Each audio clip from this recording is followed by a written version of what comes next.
Hello, we are the Flat Mars Society, and this is our presentation for the Spring 2022 CAPSTONE Design Expo. Our project consists of designing a hypothetical NASA mission. As with most NASA missions, we have created a mission statement on the left of the slide that outlines our goals of the mission, which is to send 4 astronauts to Mars, keep them alive for 7 years, and return them to Earth safely. Our mission needs the structures on Mars to be designed to survive the harsh Martian environments, as well as using reusable rockets to reliably resupply and return the astronauts to Earth. This is our concept of operations for the mission. Our mission starts 2 years prior to the initial landing of the crew on Mars, with 2 Falcon Heavies and 3 SpaceX Starships sending all of the required infrastructure to Mars years in advance, which will be remotely set up through rovers. The crew will then be sent to Mars in 2035, where they will stay until 2043. The middle and bottom rows give some imagery as to what to expect from our architecture.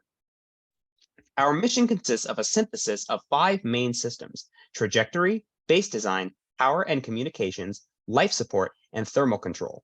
Each one of these has multiple subsystems designed and modeled to adequately predict exactly what a crew of 4 astronauts will need to live on Mars for 7 years. Our landing site has been chosen as North Arcadia Planitia, and it was chosen for 2 reasons. Firstly, there's a good opportunity to do research there, and in particular, that would be searching for underwater ice deposits. And secondly, it is great for our communications architecture. The specific latitude and longitude we have chosen give us optimal visibility with NEMO, which is our communications satellite. And then for the scientific things that we'll be doing, one big part of this is checking on the crew health and psychology, and we have a few different instruments to do that there. And another section will be investigating the sustainability aspect of this, and that has 2 subparts. One will be looking at food generation for our crew of 4, and the other is in situ resource utilization on the Martian surface. Then for our lander architecture, we'll be employing 2 different types of launchers. The first will be 2 Falcon Heavies that will send preliminary cargo to the site to set up the landing site for the 3 Starship Super Heavies we will then be sending. Those will be carrying all of the main cargo, all of the base, power generation and whatnot. And then 2 years later, it will be a crewed Starship going, landing, and then going out to the mostly assembled base. This consists of the 3 primary modules in our base, and this is where the crew will be living for the 7 years. On the left, we have the crew and command module, which has their sleeping quarters as well as kitchen, things like that. In the center, we have the greenhouse and the science module. So this is one module that's subdivided into the science portion, where there's lab equipment and various things for conducting scientific experiments. And finally, we have the greenhouse portion, which has self-contained hydroponic farming systems in order to produce the food. The far right is the ISRU module, which also contains some storage, but its primary function is to produce oxygen as well as fuel in order for our astronauts to be able to return home. On the top left here, you can see the fully assembled base consisting of these 3 modules, joined in the center by a hub.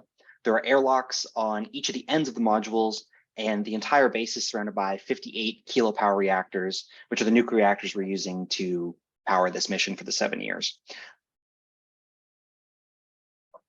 And this is the life support system hierarchy. So this provides the architecture of the different ISRU processes that we're using, as well as the chemical reactions in order to generate resources, water, things like that our crew needs.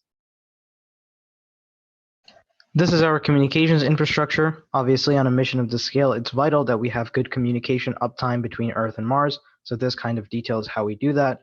We have a CAD model of our antennas that will be present on the Mars base, how that communicates with the rover, and we have direct communications through the rover and through the base itself, through the deep space network to Earth.